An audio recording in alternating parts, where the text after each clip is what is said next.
Hi, friends. Today I wanted to talk about a few things.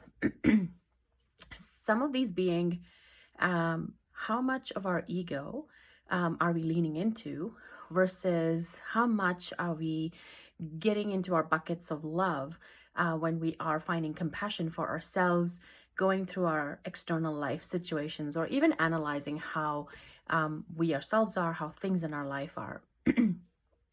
While we all have an equal bucket of ego or conditioning, and an equal bucket of compassion or love for ourselves as well as for others, depending on how we have been conditioned growing up, often we lean into one or the other.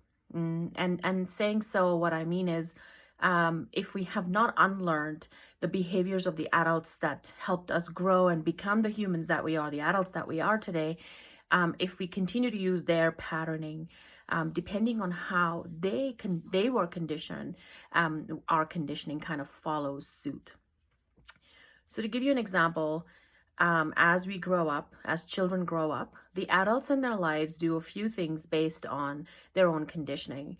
And this may depend on how much ego they've relied on and how much compassion. So one of the things is there might be a disapproval around how a particular child is behaving, how they're expressing themselves, how they want to be seen. This disapproval may have varied degrees of either a high amount of disapproval or a low amount of disapproval. What this translates for the child growing up is, if my adult who loves me is disapproving of me, then I am wrong and they are right.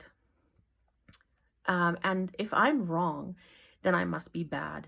And if I'm bad and disapproved of, then I'm not being loved. So I'm unlovable if I am disapproving someone else.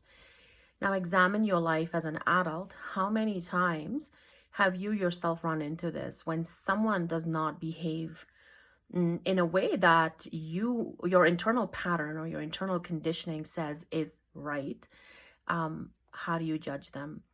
And also, does someone else's behavior really at all ever reflect or ever be tied to who we are? In all honesty, no. But we have been taught that.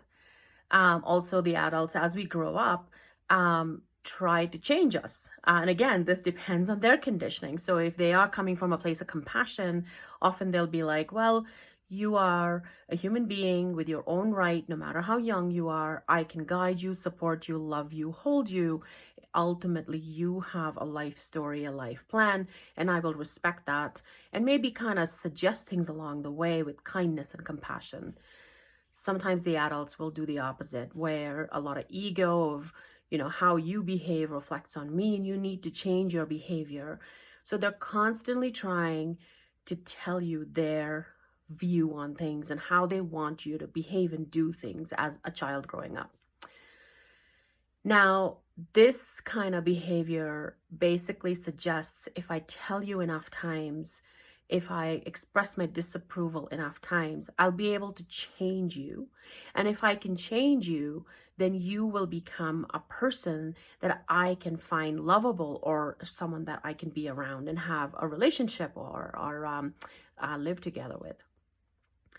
Of course, if we take a few steps back, we know no one person can change another person.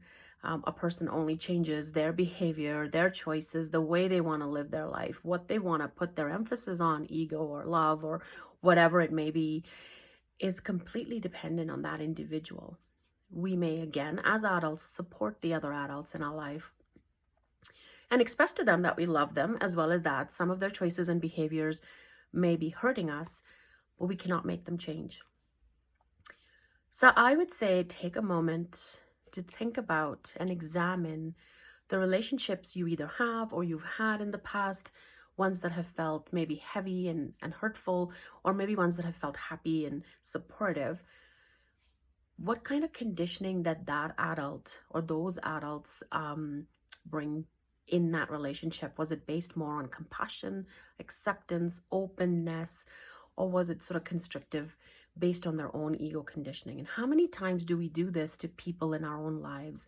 our aging parents, perhaps, our young children. How many times do we express our disapproval, our judgment, versus I'm going to let you be who you are. I'm going to support you and love you and put out my safety net of support. And even if you're going to make the choices that are hurtful to you, short term, long term, are taking from me, are selfish, I can acknowledge that you are making those choices for your life. Those are not choices that have any kind of reflection on me. And I can still love you and support you. Sometimes we have to create healthy boundaries. We can do that. So healthy boundaries often become tangled in sort of cutting you out completely. You're not good for me. I'm better. You're worse. I take a better stand in my life and you don't. Healthy boundaries can be maintained with a lot of love as well. The choices that you're making currently are not helpful to you or to me or to our relationship. And so I'm going to create a boundary with you. I'm going to continue to love you. I'm going to continue to support you. And maybe I'm doing this from afar because I need to do that. But again, it's got no reflection on who you are as a person. If someone in your life is spinning out or behaving in certain ways that are not gelling with your internal program. Think about all of these things. Comment if you'd like. Text me, email me. I'm very curious to hear how conditioning has played a role in your life, and what that balance of ego and love have been, and how they've allowed you to live into your story, or maybe you're still struggling with finding your story. Have a lovely day.